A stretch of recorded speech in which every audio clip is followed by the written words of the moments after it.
Hey, I wanted to discuss social media. It's a big topic and I'm sure it's going to come up often.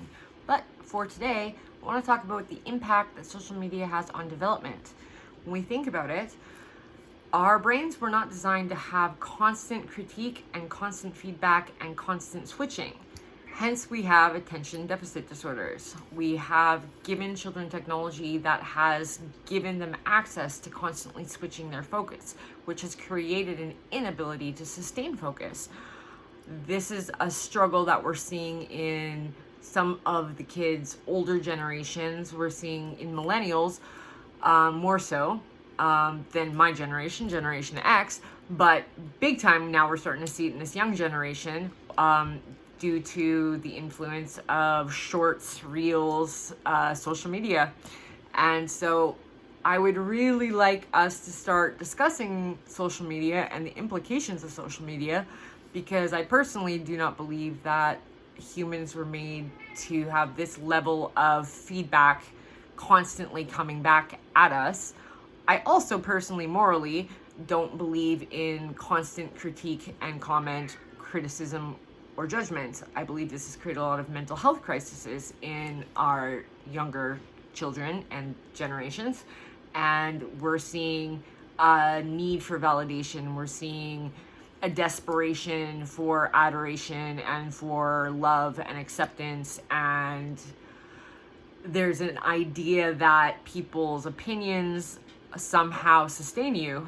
And it's something that I'm finding is coming up more and more with my youth, is this what will people think, this need to constantly have their reputation or their ego or their persona carefully curated. And I feel like social media, because it is a business, has given us this idea that things need to be curated and shiny and polished and performative. And so we're getting a lot of confused children who are giving performances, who are distracted, who are used to quick information and don't want to pay attention to anything. They don't want to do things that take a long time.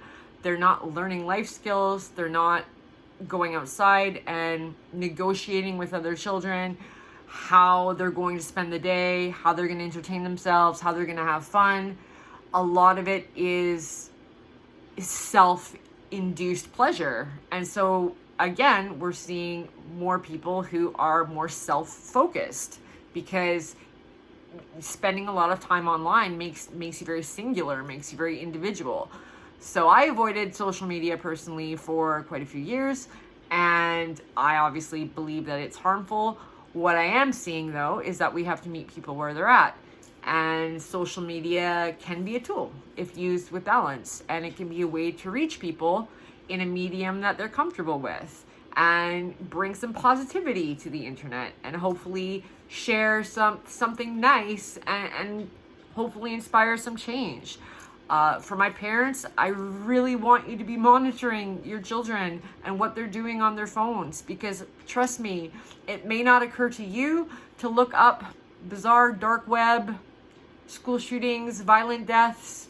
There's many examples. I don't want to traumatize anybody, but this is what kids do. They're curious. They hear things. They go to school. Other kids talk about it.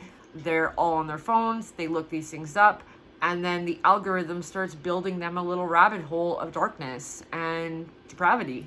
And it also is a very dangerous place, because it's also where people can groom children, and groom them in all sorts of ways, not even necessarily sexually, in ways to do bizarre behaviors just for their own gratification. There's a very disturbing online to real world interactions going on in society, and society was not ready for the impact that the internet and social media has had, and the consequences are quite severe. I've seen a significant difference in my cases, in what I'm dealing with as far as children and their concerns and their priorities and their struggles, from when I started in 2005, 2007 to now. It is vastly vastly different as far as what their concerns are. And I genuinely believe we need to simplify things and really come together as community and teach our children how to interact with actual people and not let them believe the internet is everyone, that the internet knows all, that the internet is the right source, or that the internet is the place to turn to for your pleasure, for your distraction, for your advice, for everything. The reliance that we have on this feedback is making very insecure and codependent humans who aren't capable of deciding things on their own without the input and feedback of others.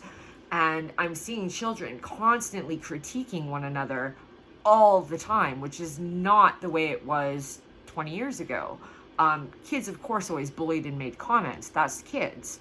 But it's different now. It's in a critiquing way. It's in a, you didn't earn your star. You didn't get a thumbs up. You didn't get, your behavior was meh. And it's disturbing that the shift has happened so fast. And because it's happened so fast, parents truly had no idea what was coming and how this was going to impact their children. And for many families who are working, having an iPad, having a phone, giving kid access to go play games or do something, say, oh, here's an educational app, go play for an hour so that you can do what you need to do, was reasonable. Back when I was growing up, TV, and the early introduction of video games. And even that had a significant impact on my generation's attention span and ability to find purpose, be committed, seek really valid, really find your authentic self, looking for what you want to be.